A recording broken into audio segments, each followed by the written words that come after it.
Class 10th maths का chapter number 4 जिसका नाम है क्वाड्रेटिक इक्वेशंस। सबसे पहले हम जानेंगे क्वाड्रेटिक इक्वेशन है क्या। हमने बहुत सारी इक्वेशन देखी लेकिन क्वाड्रेटिक इक्वेशन ऐसी इक्वेशन है जिसकी हाईएस्ट पावर यानी कि जिसकी डिग्री क्या हो 2, इसकी डिग्री क्या हो 2। अब देखिए इसकी स्टैंडर्ड फॉर्म कुछ इस तरह से है ax² + bx + c। a b c क्या है कांस्टेंट। इसके लिए क्वाड्रेटिक इक्वेशन होने के लिए सबसे मेन क्या है हाईएस्ट पावर क्या होनी चाहिए 2। जैसे नीचे मैंने एक एग्जांपल दिया है, क्या दिया है 2x² + 5x + 3। अब देखिए इसमें वेरिएबल की यानी कि x की हाईएस्ट पावर क्या है 2। जिसकी भी हाईएस्ट पावर 2 होगी, जब भी वेरिएबल की हाईएस्ट पावर आए 2 तब वो इक्वेशन को हम क्या बोलेंगे क्वाड्रेटिक इक्वेशन। क्या बोलेंगे क्वाड्रेटिक इक्वेशन। देखिए ऐसे हम नीचे बात करते हैं, यहाँ पे क्या लिखा हुआ है 6x² + 5 = 0। अब यहाँ पे देखिए वेरिएबल की हाईएस्ट पावर क्या है 2 यानी कि ये भी एक क्वाड्रेटिक इक्वेशन है। अब एक और एग्जांपल देखते हैं, यहाँ पे क्या लिखा हुआ है x³ 6x² 2x + 4। अब यहाँ पे देखिए वेरिएबल एक वेरिएबल की पावर 2 तो है लेकिन हाईएस्ट पावर हम क्या देखेंगे हाईएस्ट पावर डिग्री 2 होनी चाहिए, डिग्री हाईएस्ट पावर। अब यहाँ पे वेरिएबल की हाईएस्ट पावर क्या है 3, क्या है 3। इसका मतलब ये क्वाड्रेटिक इक्वेशन नहीं है। ऐसे ही हम देखते हैं हमारी एक्सरसाइज 4.1।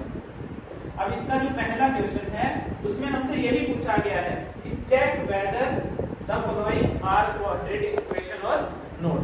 अब देखिए कैसे चेक करेंगे।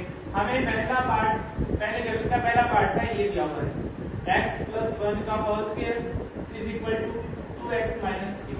अब यहाँ पे हम क्या करेंगे a + b का होल स्क्वायर वाली आइडेंटिटी यूज करेंगे। क्या बन जाएगा ये a² b² + 2a। अब इस पे आइडेंटिटी अप्लाई करने के बाद क्या बन गया ये x² + 1 + 2x। इस साइड 2 से मल्टीप्लाई की 2x - 6, 2x से 2x कैंसिल, x² ये +1 उधर से आके माइनस का 6 क्या हो जाएगा प्लस का 6 = 0। x² + 7 हमारी इक्वेशन क्या बन गई x² + 7 = 0। अब बताइए ये क्वाड्रेटिक है या नहीं। हमने क्या देखना है वेरिएबल की हाईएस्ट पावर। अब देखिए वेरिएबल हमारा x, हाईएस्ट पावर उसकी क्या है 2 यानी कि ये क्वाड्रेटिक इक्वेशन है। ऐसे हम बात करते हैं इसी का एक थर्ड पार्ट देखिए। थर्ड पार्ट में हमें क्या दिया हुआ है x - 2 x + 1 = x - 1 x + 3। अब इसमें क्या करेंगे हम इन दोनों की आपस में करेंगे मल्टीप्लाई। अब देखिए कैसे करते हैं इनकी मल्टीप्लाई।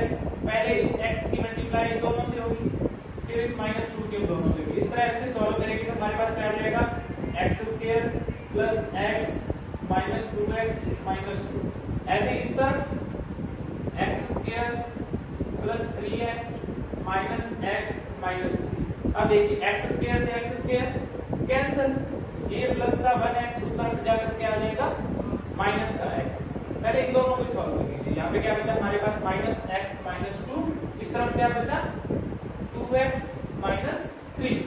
अब ये x उधर जाके क्या हो गया +x, ये बन जाएगा 3x।